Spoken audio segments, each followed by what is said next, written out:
నమస్తే, welcome to Shri paper news. ముందుగా headlines. PDS బియ్యం అక్రమాలపై కలెక్టర్లకు ముఖ్యమంత్రి చంద్రబాబు నాయుడు వచ్చే వారం వార్నింగ్. పీడీఎస్ బియ్యం అక్రమాలు జరిగేందుకు వెళ్లేది లేదని హెచ్చరిక. ఈ నెల 17న మంగళగిరి ఎయిమ్స్ స్నాతకోత్సవంలో పాల్గొనున్న రాష్ట్రపతి ద్రౌపది ముర్ము విస్తృత ఏర్పాట్లు చేయాలని అధికారులకు సీఎస్ నీరబ్ కుమార్ ప్రసాద్ ఆదేశం.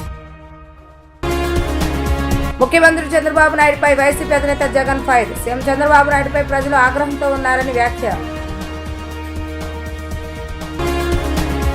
పీడీఎస్ బియ్యం అక్రమాలు జరిగేందుకు వీల్లేదని సీఎం చంద్రబాబు నాయుడు హెచ్చరించారు. అత్యాధునిక సమాచార సాంకేతిక పరిజ్ఞానం అందుబాటులోకి వచ్చిన నేపథ్యంలో ధాన్యం కొనుగోలు సొమ్మును 24 గంటల్లోపే రైతులకు చెల్లించే విధంగా చర్యలు తీసుకోవాలని ఆయన సూచించారు. కలెక్టర్ల సదస్సులో బియ్యం స్మగ్లింగ్ వ్యవహారంపై సీఎం చంద్రబాబు నాయుడు మాట్లాడారు. కొందరు ప్రజలు చౌక దుకాణాల ద్వారా ఇచ్చే బియ్యం తీసుకోవటం లేదని మంత్రులు చెప్పారు. 3 చెక్ పోస్టులు ఉన్నప్పటికీ చౌక బియ్యం అక్రమ రవాణా ఎలా అయిందని కాకినాడ కలెక్టర్ను డిప్యూటీ సీఎం పవన్ కళ్యాణ్ అడిగారు. చౌక బియ్యంలో ఇతర బియ్యాన్ని కలిపేసి రవాణా చేస్తున్నారన్న కలెక్టర్ షణ్మోహన్ చెప్పారు.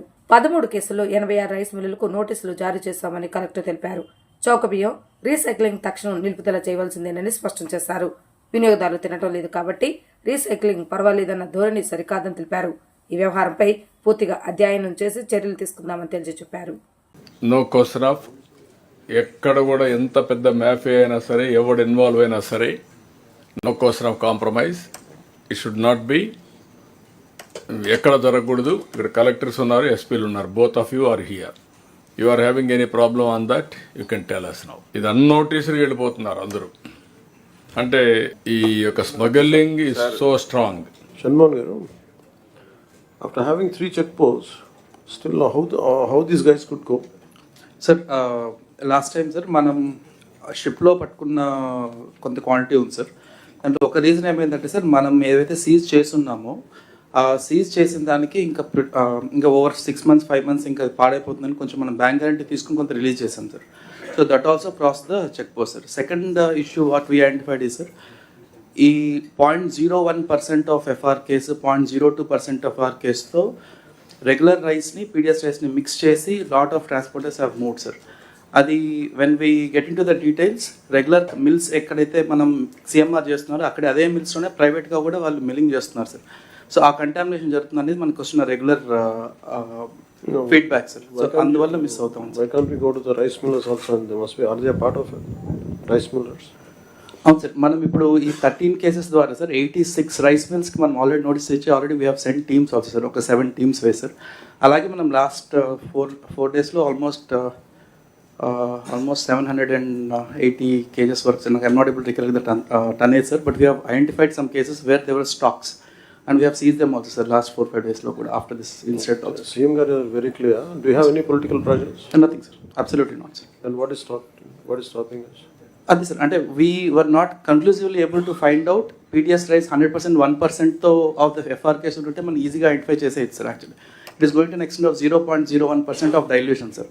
అందువల్ల we could not actual identify when we did spot testing sir. ఆ ప్రాసెస్ కొంచెం కెమికల్స్ ఇవన్నీ వాడి మనం చేస్తున్నాం సార్. ఇప్పుడు we should be able to get it side sir.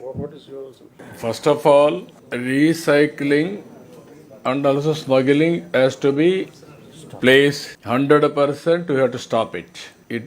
We should not encourage illegal activities first of all. If it is inconvenient to the public, how to handle that we will handle separately. People are not able to eat properly, then what is the solution for that? One is millets, another is from source. Agriculture department has to go depth. Can we go better paddy cultivation and also process? Both we have to work it out in the direction. Even farmers can get better price, which is the better variety. That also we have to work in the direct. From now onwards, Kharif, you have to promote that varieties. First of all, recycling, no question of following anybody. No mafia should be in the state. I am very clear. How deep it may be, we will eradicate with the roots. Will control. We will cut it off. This is the message I want to give very clearly. I don't want to hear anything on that from today onwards. Any problems, we'll face it, that problem. That is definite issue, but no person will get disadvantage either farmer or producer or consumer. That will deal separately. There is no link between these three.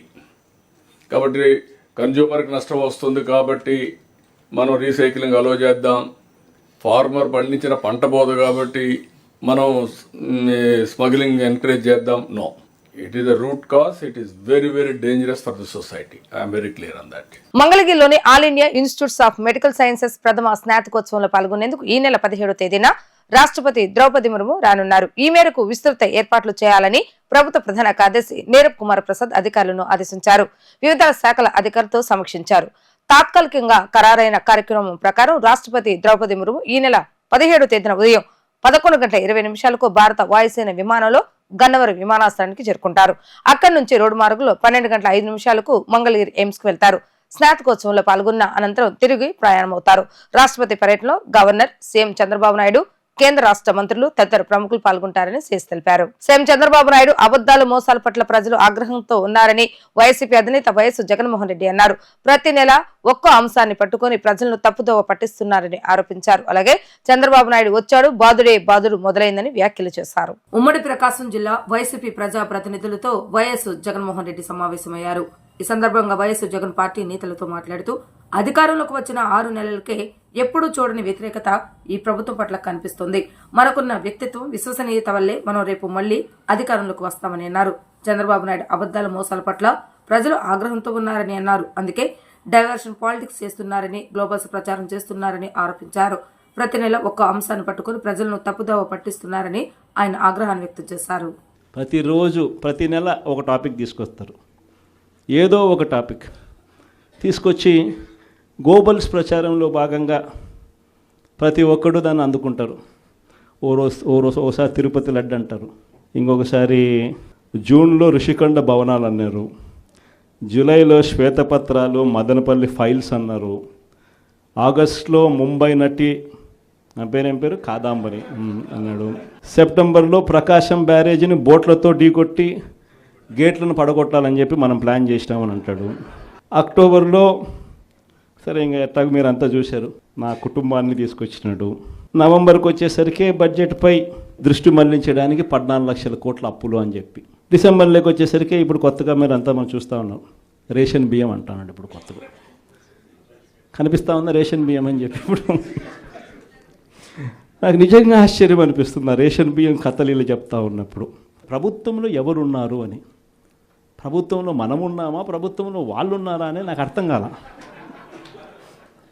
7 నెలలు అయిపోయింది, దాదాపుగా 6.5 నెల అయిపోయింది వాళ్ళ ప్రభుత్వం వచ్చి. 6.5 నెల 7 నెలలు అవుతూ ఉంది వాళ్ళ ప్రభుత్వం వచ్చింది.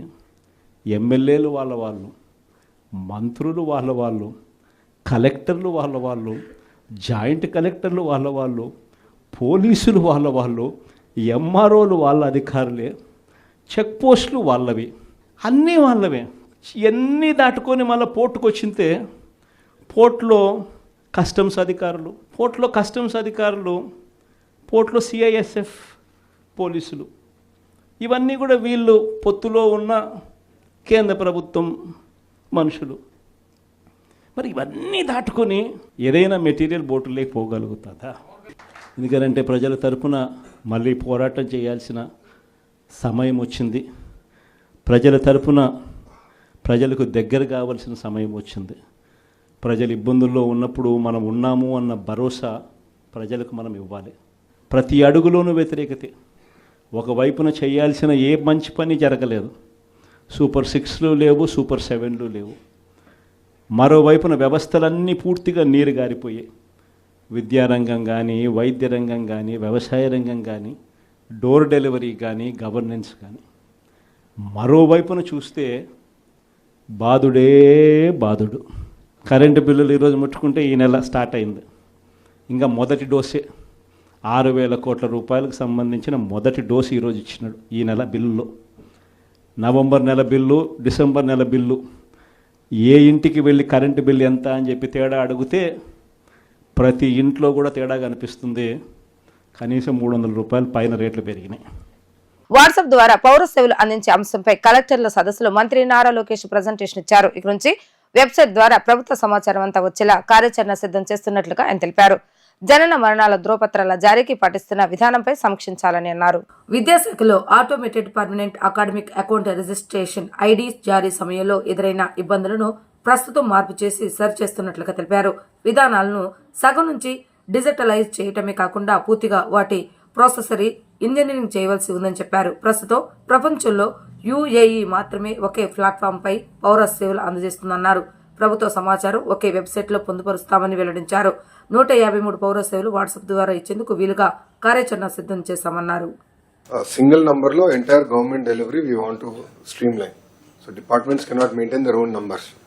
From RTC, birth certificate, death certificate, reissuance of Board of Intermediate marks, for example, or even school-related caste certificate. There's a lot of rent seeking, there's a lot of corruption, there's a lot of political interference. CM గారి direction is to remove that. Second, ఇక్కడ ఉన్న collectors అందరూ కోరేది కూడా process re-engineering is our priority as a government. పాత చట్టాలు ఇవన్నీ ఉన్నాయి, we want to take a look at everything. మీరు ఫీల్డ్ లో ఉన్నారు కనుక మీరు ఫీడ్బ్యాక్ దినేష్ గారికి ఇస్తే how do we improvise our entire process? Great example of it is APAR ID. APAR start చేసిన తర్వాత సమస్యలు ఏంటో తెలుసుకున్నాం. ఇది 80% సాధించిన తర్వాత సమస్యలు మొదలైనవి. నాకు తెలిసినట్టు మొత్తం పాజ్ చేసి we went back on it. Then came the question, who can reissue a birth certificate?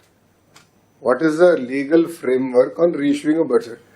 So మేము అంత డెప్త్కి వెళ్తున్నాం డిపార్ట్మెంట్లో. మీరు కూడా కలెక్టర్లు అందరూ డెప్త్కి వెళ్ళి ఈచ్ అండ్ ఎవ్రీ ప్రాసెస్ ని మనం రీఇంజనీర్ చేసి దెన్ డిజిటైజ్ చేయాలి. ఈ మన ప్రభుత్వము ఆల్రెడీ బ్రోకెన్ ప్రాసెస్ ని డిజిటైజ్ చేస్తాం కాదు, ఆ రీఇంజనీరింగ్ అనేది జరగాల్సిన అవసరం ఉంది. సో ఫీల్డ్ లో మీరు ఉంటారు కనుక మీరు కూడా ఫీడ్బ్యాక్ ఇస్తారు.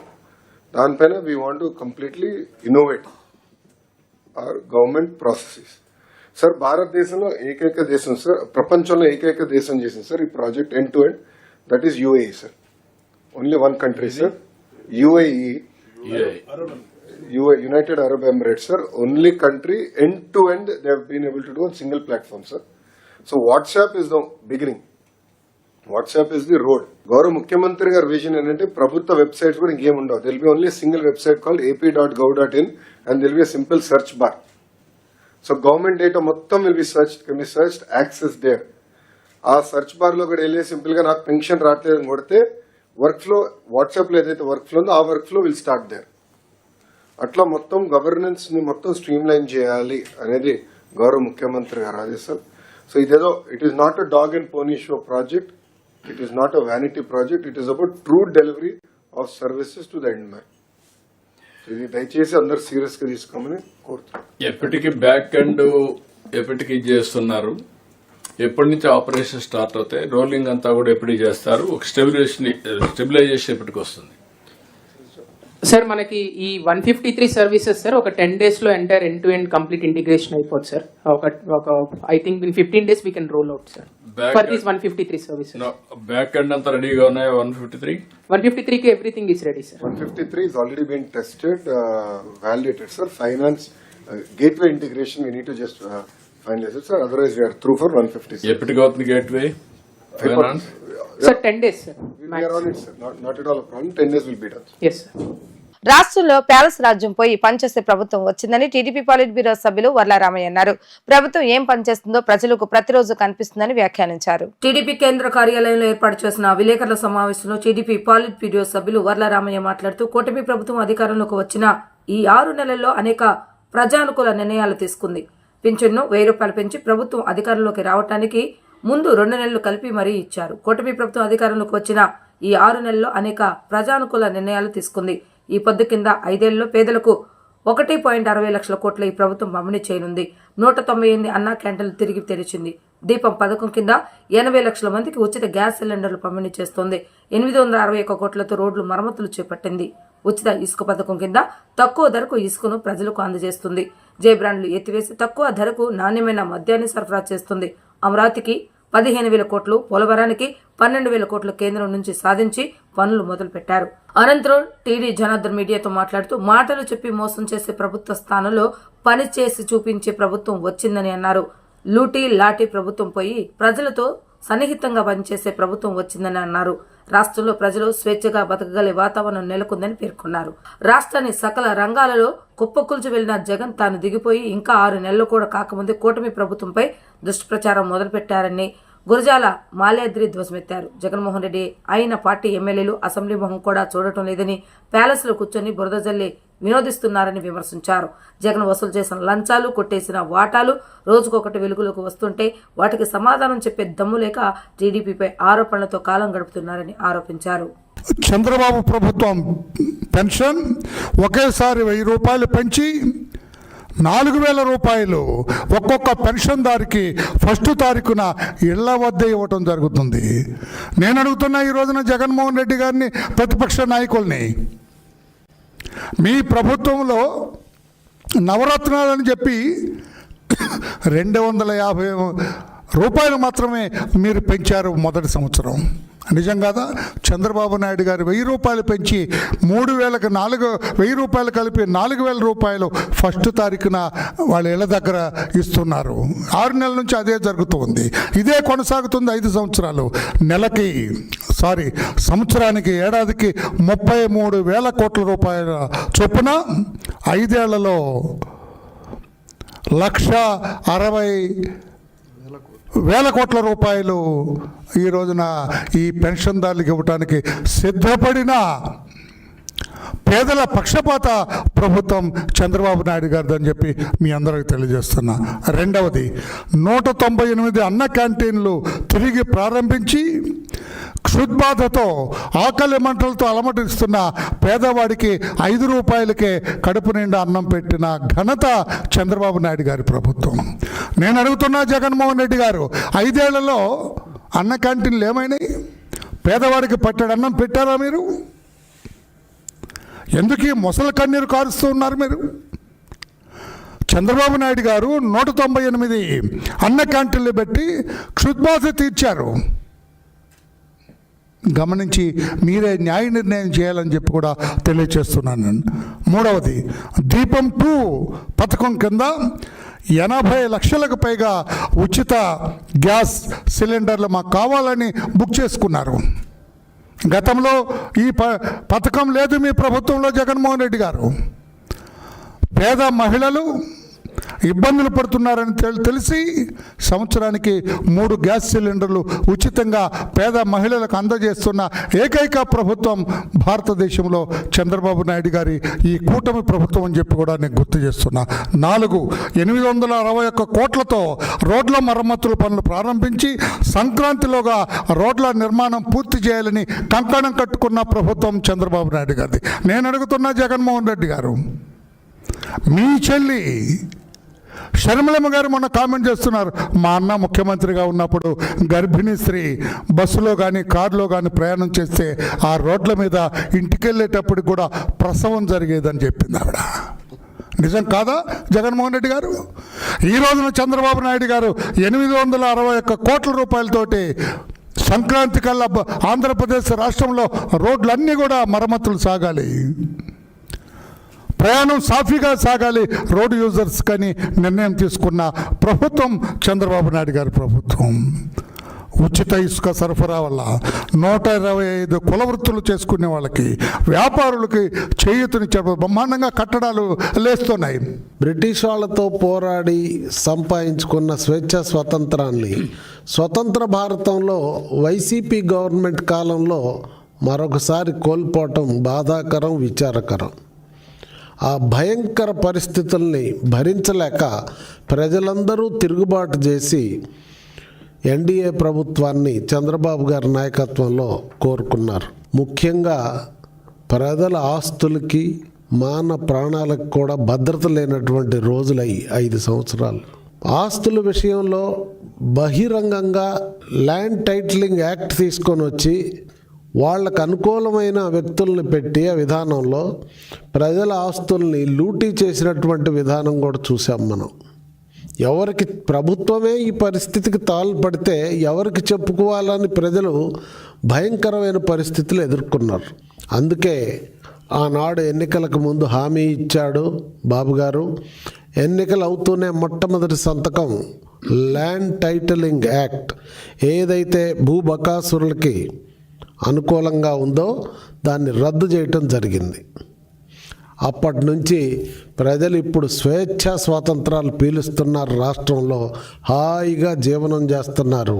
ఇదివరకు కనీసం ఫ్యామిలీ మెంబర్స్తో ఫోన్ మాట్లాడుకోవాలన్నా భయపడేటటువంటి రోజులై ఇప్పుడు స్వేచ్ఛా స్వాతంత్రాలను అనుభవిస్తున్నారు ప్రజలు.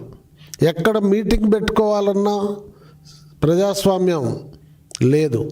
ఇప్పుడు ప్రజాస్వామ్యబద్ధంగా అందరూ వారి యొక్క సమస్యలు ప్రభుత్వానికి తెలియజేసే అవకాశం ఇవ్వటం జరిగింది. 6 నెలల స్వల్ప కాలంలో అధోగతి పాలైనటువంటి రాష్ట్రాన్ని, వైసీపీ పాలనలో అధోగతి పాలైన రాష్ట్రాన్ని ఇప్పుడు ఒక దారిలో పెట్టడమే కాకుండా అభివృద్ధి పట్టాల మీద వేగంగా ప్రయాణం చేసే పరిస్థితి తీసుకొచ్చినందుకు ఎన్డీఏ ప్రభుత్వాన్ని, ముఖ్యంగా ముఖ్యమంత్రి నారా చంద్రబాబు నాయుడు గారిని అభినందిస్తూ ప్రజలు ఈ ప్రభుత్వానికి మద్దతు ఇచ్చి సహకరించవలసిందిగా కోరుతూ నమస్కారం, సెలవు తీసుకుంటున్నాను. జగన్ రెడ్డి గారు తెలుగుదేశం ప్రభుత్వం హామీల అమల్లో ఫెయిల్ అయిపోయింది, అందుకనే నా పైన నిందలేస్తున్నారు అని చెప్పి పదే పదే మాట్లాడుతూ ఉన్నారు. ప్రతిపక్ష నేతగా జగన్మోహన్ రెడ్డి ఫెయిల్ అయినాడు కానీ తెలుగుదేశం ప్రభుత్వం ఫెయిల్ కాల. తెలుగుదేశం ప్రభుత్వం ఏర్పడే నాటికి 10 లక్షల కోట్ల అప్పు, అది కాకుండా తక్షణం చెల్లించాల్సిన బకాయిలు 1 లక్ష కోట్లు ఉంది. ఆర్థిక వ్యవస్థను దివాలా తీయించిన, ఖజానాను దివాలా తీయించిన చంద్రబాబు నాయుడు గారు ఆయన అనుభవంతో 6 నెలల్లోనే 400 మంచి పనులని చేయటం జరిగింది. రాష్ట్ర అభివృద్ధి లక్ష్యంగా కూటమి ప్రభుత్వం అనుసరిస్తున్న విధానాలు, పారిశ్రామిక పాలసీలతో ఆంధ్రప్రదేశ్లో బిజినెస్ ఫ్రెండ్లీ వాతావరణం ఏర్పడిందని ముఖ్యమంత్రి చంద్రబాబు నాయుడు పేర్కొన్నారు. ఇది దేశ విదేశాలకు చెందిన పెట్టుబడిదారులను ఆకర్షిస్తుందని వివరించారు. కొత్త ఉపాధి అవకాశాలకు బాటలు వేస్తుందని అన్నారు. గూగుల్ కంపెనీతో ఎంఓఈ సందర్భంగా ఆ కంపెనీ ప్రతినిధులతో అమరావతిలో భేటీ అయినట్లుగా సీఎం చంద్రబాబు నాయుడు వెల్లడించారు. ఎస్సీ వర్గీకరణకు అండగా ఉన్న టీడీపీకి మాదిగల జీవితాంతం కృతజ్ఞతగా ఉండాలని MLA B Veeranjaneyulu, AP MRPS రాష్ట్ర అధ్యక్షుడైనటువంటి పేరుపోగు వెంకటేశ్వర మాదిగ అన్నారు. మాదిగలకు అత్యధిక రాజకీయ ప్రాధాన్యత కల్పించిన నాయకుడు సీఎం చంద్రబాబు నాయుడు మాత్రమే అని పేర్కొన్నారు. గాంధీనగర్ హోటల్ ఐలాపురంలో మాదిగల కృతజ్ఞత యాత్ర సభ జరిగింది. ఈ కార్యక్రమానికి ఎమ్మెల్యే బి వీరాంజనేయులు ముఖ్య అతిథిగా విచ్చేసి మాట్లాడారు. ఈ సందర్భంగా ఆయన మాట్లాడుతూ రాష్ట్రంలో మాదిగలకు నిరంతరం అండగా ఉండి వారి రాజకీయ చైతన్యానికి పునాది వేసిన ఏకైక పార్టీ టీడీపీ మాత్రమేనని అన్నారు. ఎస్సీ వర్గీకరణకు పునాది వేసింది కూడా సీఎం చంద్రబాబు నాయుడేనని అన్నారు. మాదిగలతో పాటు 56 ఉపకులాలు ఈ వర్గీకరణ వల్ల లబ్ధి పొందుతాయన్నారు. ఎస్సీ రిజర్వ్ కాబడిన నియోజకవర్గంలో సగం సీట్లు మాదిగలకు కేటాయించిన ఘనత కూడా టీడీపీకే దక్కిందన్నారు. ఎంఆర్పీఎస్ రాష్ట్ర అధ్యక్షుడు పేరుపోగు వెంకటేశ్వర మాదిగ మాట్లాడుతూ మాదిగల సంక్షేమం కోసం నిరంతరం శ్రమిస్తున్న చంద్రబాబు నాయుడుకు మాదిగ జాతి జీవితాంతం కృతజ్ఞతగా ఉండవలసిన అవసరం ఎంతైనా ఉందన్నారు. గత 35 సంవత్సరాలుగా వర్గీకరణ గురించి మాదిగలు పోరాటం చేస్తున్నారని అన్నారు. చంద్రబాబు నాయుడు సహకారంతో వర్గీకరణ కార్యరూపం దాల్చిందన్నారు. వర్గీకరణ జరిగితే మాదిగలు అన్ని విధాలుగా లబ్ధి పొందే అవకాశం ఉందని అన్నారు. మొదటి నుంచి కూడా మాదిగల పట్ల తాను ఒక పెద్ద మాదిగను అవుతానని ప్రకటించి బహిరంగంగా మాదిగల పట్ల ప్రేమ, అభిమానము, ఆపేక్ష ఉన్నటువంటి చంద్రబాబు నాయుడు గారికి కృతజ్ఞత తెలపడం సముచితం, ధర్మం కూడా. ఎందుకంటే చేసిన మేలుని ఎప్పుడు కూడా చెప్పుకునేటటువంటి జాతి మాదిగ జాతి. మేము ఎప్పుడు కూడా విశ్వాసంగానే ఉంటాం. చేసిన వాళ్ళకి 2 చేతులతో దండం పెట్టి వాళ్ళకి మొక్కుకోవడం కూడా జరుగుతుంది. అది మా రక్తంలో ఉన్నటువంటి నరనరాల్లో ఉన్నటువంటి ఒక ధర్మంగా ఉంటుంది.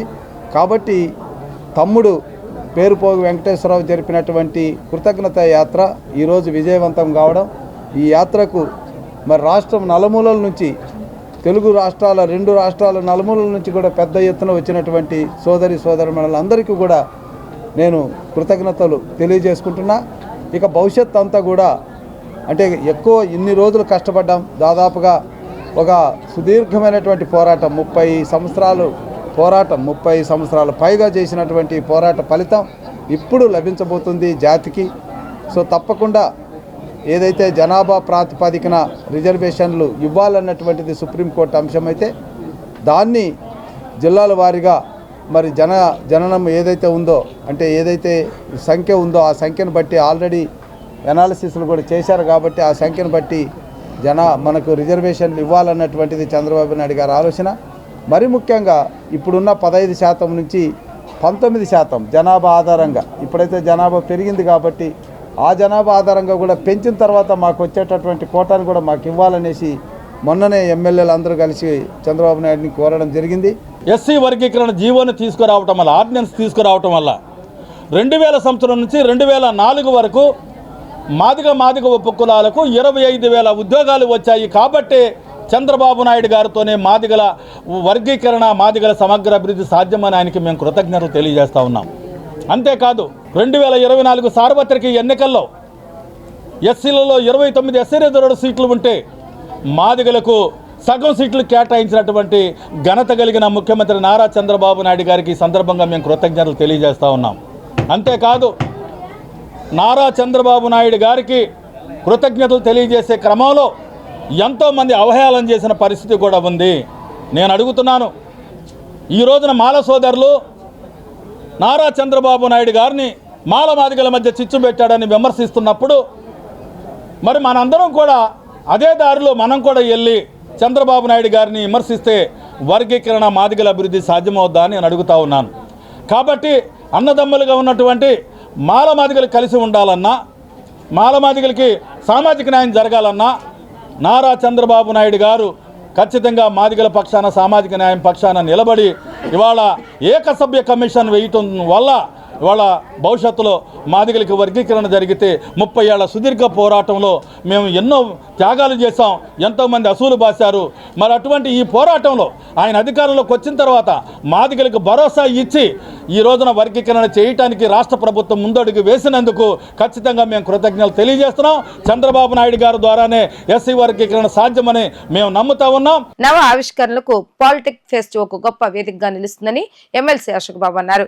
యువ మెదళ్ల నుంచి వచ్చిన కొత్త ఆలోచనలకు ప్రతిరూపంగా విద్యార్థుల ప్రాజెక్టులు ఉన్నాయని ప్రశంసించారు. విజయవాడలోని ప్రభుత్వ పాలిటెక్నిక్ కళాశాలలో రీజనల్ పాలిటెక్ ఫెస్ట్ 2024ను ఎమ్మెల్సీ పరుచూరి అశోక్ బాబు, కళాశాల ప్రతినిధులు, స్థానిక ప్రజా ప్రతినిధులతో కలిసి ప్రారంభించారు.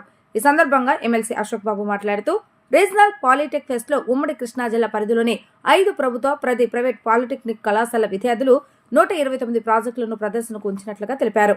కళాశాలలో చదువుకుంటున్న సమయంలోనే విద్యార్థులు మారుతున్న ఆధునిక సాంకేతిక పరిజ్ఞానానికి అనుగుణంగా కొత్త ఆలోచనలకు ఆచరణ రూపమిచ్చి ప్రాజెక్టులను రూపొందించడం ఆనందించదగ్గ విషయమని అన్నారు. రియల్ టైమ్ టెక్నాలజీస్ కు సంబంధించి ప్రాక్టికల్ నైపుణ్యాలను మెరుగుపరుచుకునేందుకు ఇలాంటి ఫెస్టులు దోహదపడతాయని అన్నారు.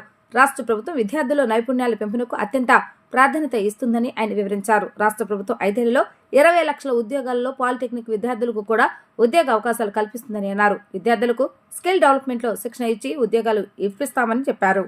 రాష్ట్ర ప్రభుత్వం ఆధ్వర్యంలో పిల్లల్లో ఆలోచన శక్తి అలాగే నైపుణ్యం పెంచే దిశగా ఈ పాలిటెక్నిక్ ఫెస్ట్ 24 అనేది జరపడం, దానికి హాజరయ్యే అవకాశం ఇచ్చినందుకు కూడా ముందుగా పాలిటెక్నిక్ యజమానానికి నేను అభినందన తెలుపుతున్నాను. ఇది ఎలక్ట్రానిక్ ఏజ్. ఇది ఏ సైన్స్ అయినా కూడా ఇవాళ ఎలక్ట్రానిక్తో కనెక్ట్ కాకుండా లేని పరిస్థితిలో ఇవాళ ప్రపంచం ఉంది. అది మెకానికల్ టూల్ అయినా లేదా వేరే టూల్ అయినా కూడా ఎలక్ట్రానిక్స్ లేకుండా మనం పనిచేయలేని పరిస్థితికి వచ్చాం. కాబట్టి ఆ ఎలక్ట్రానిక్స్ దాంట్లో నైపుణ్యం, అలాగే పాలిటెక్నిక్ విద్య అనేది ఒక మనిషి ఆలోచన శక్తి వికసించున్నప్పుడే, అంటే ఆ age 10 to 15 years, 15 to 18 years, ఆ ఏజ్లో ఏంటంటే మైండ్ ఓపెన్గా ఉంటుంది. ఏ సబ్జెక్ట్ చెప్పినా కూడా ఆ మైండ్ అనేది రిసీవ్ చేసుకుంటుంది. మనిషి ఆలోచనల్ని అమలు చేసే అవకాశం కూడా ఆ ఏజ్లో ఉంటుంది. మీకు ఈ సైంటిఫిక్ ఇన్వెన్షన్స్ కనుక మనం చూసినట్టయితే చాలా ఇన్వెన్షన్స్లో ఈ చిన్న చిన్న ఆవిష్కరణలే పెద్ద పెద్ద కమర్షియల్ ప్రొడక్షన్స్ అయ్యి ఇవాళ నేషనల్ కంపెనీస్గా తయారైన సందర్భాలు ఎన్నో ఉన్నాయి. కాబట్టి పిల్లల్లో ఉన్న ఆలోచన శక్తిని, ఆ నైపుణ్యాన్ని బయటికి తీయడానికి ఇదొక మంచి అవకాశం. ఇవాళ నేను చూసిన ఒక 2-3 ఎలక్ట్రానిక్ ఎక్విప్మెంట్ వాడి వాళ్ళు చేసిన ఆ ఆలోచన, అంటే ఇది కమర్షియల్గా సక్సెస్ అవుతుందా లేదా కమర్షియల్గా ఉందా లేదా అని పక్కన పెడితే, ఒక స్టూడెంట్ ఆలోచన అనేది అది అతని నైపుణ్యాన్ని పెంచుద్ది. వాళ్ళ భారతదేశం కూడా స్కిల్ డెవలప్మెంట్తో ఈ పర్టికులర్గా ఈ పాలిటెక్నిక్ లెవెల్లో ఉన్న ఈ పిల్లల యొక్క ఆలోచనని పెంచి వీళ్ళని ఒక మంచి నైపుణ్యం గల సైంటిస్టులుగానో లేదంటే టెక్నీషియన్గానో ఎంటర్ప్రెన్యూర్స్గానో చేయాలని ఆలోచన కేంద్ర ప్రభుత్వం అనుకుంది. అలాగే రాష్ట్ర ప్రభుత్వం కూడా ఇవాళ 3 సెక్షన్స్ ఏది ఎంఎస్ఎంఈలు, అలాగే సీడాప్, స్కిల్ డెవలప్మెంట్. అంటే స్కిల్ డెవలప్మెంట్లో ఇటువంటి పిల్లల నైపుణ్యం ఏదవుతుందో దాన్ని పెంచే విధానం, అలాగే సీడాప్లో వీళ్ళందరూ కూడా కేటగరైజ్ చేసి ఎంఎస్ఎంఈల్లో వీళ్ళందరూ కూడా జాబ్ ఇప్పించే పరిస్థితి. ఇది ఒక చైన్ రియాక్షన్ లాగా వీళ్ళ ప్రభుత్వం చాలా పెద్ద ఎత్తున, రాష్ట్ర ప్రభుత్వం కాదు కేంద్ర ప్రభుత్వం కూడా ప్రధాని మోడీ గారి ఆధ్వర్యంలో కానీ, లేదంటే ఈ స్కిల్ డెవలప్మెంట్ మినిస్ట్రీ కానీ, లేకపోతే ఎడ్యుకేషన్ మినిస్ట్రీలో కానీ 15 నుంచి 18 సంవత్సరాలు ఉన్న పిల్లల నైపుణ్యాన్ని బయటికి తీసే విధంగా ఈ ప్రాజెక్టులన్నీ కూడా నడుస్తున్నాయి. వార్తలు ముగించే ముందు హెడ్లైన్స్ మరొకసారి. పీడీఎస్ బియ్యం అక్రమాలపై కలెక్టర్లకు ముఖ్యమంత్రి చంద్రబాబు నాయుడు వచ్చే వారం వార్నింగ్. పీడీఎస్ బియ్యం అక్రమాలు జరిగేందుకు వెళ్లేది లేదని హెచ్చరిక. ఈ నెల 17న మంగళగిరి ఎయిమ్స్ స్నాతకోత్సవంలో పాల్గొనున్న రాష్ట్రపతి ద్రౌపది ముర్ము విస్తృత ఏర్పాట్లు చేయాలని అధికారులకు సీఎస్ నీరబ్ కుమార్ ప్రసాద్ ఆదేశం. ముఖ్యమంత్రి చంద్రబాబు నాయుడుపై వైసీపీ అధినేత జగన్ ఫైర్. సీఎం చంద్రబాబు నాయుడుపై ప్రజలు ఆగ్రహంతో ఉన్నారని వ్యాఖ్య. ఇవి ఈరోజు వార్తా విశేషాలు. మరలా 3 వార్తలు మళ్ళీ కలుద్దాం. అంతవరకు సెలవు. నమస్కారం.